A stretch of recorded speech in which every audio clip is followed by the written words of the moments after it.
Hey everyone, and welcome back to another video. In this video, I'm going to be going over how to wash the Ninja Crispi Air Fryer.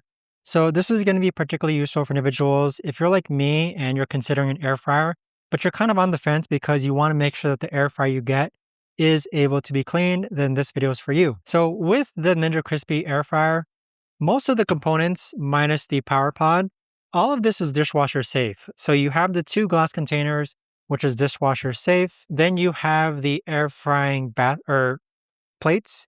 So these are the air frying plates. Easily throw this into the dishwasher. You also have the lids. So one for each of the glass containers, also dishwasher safe. And then you also have the adapter, which this is also dishwasher safe. I would recommend placing everything on the top rack of the dishwasher though.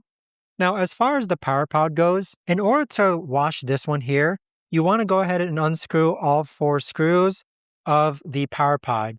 So by unscrewing all 4 screws, that's going to remove the gasket.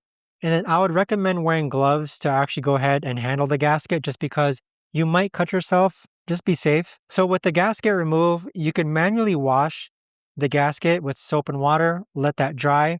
And as that's drying, you can wipe the inside of the power pod. So just be very careful.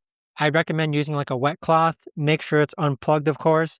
Wait until everything completely dries up before you assemble everything back up. But that's how I've been able to go ahead and wash my Ninja Crispi Air Fryer. So accessories all go into the dishwasher. I'd say the most difficult thing is that you do need a T9 screw, I believe, in order to remove these screws. So it's not a Phillips, it's not a T-screw.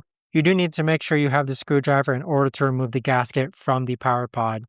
But if you guys have any other questions, concerns, let me know down below. Thanks so much for watching, and I'll see you guys all in the next video.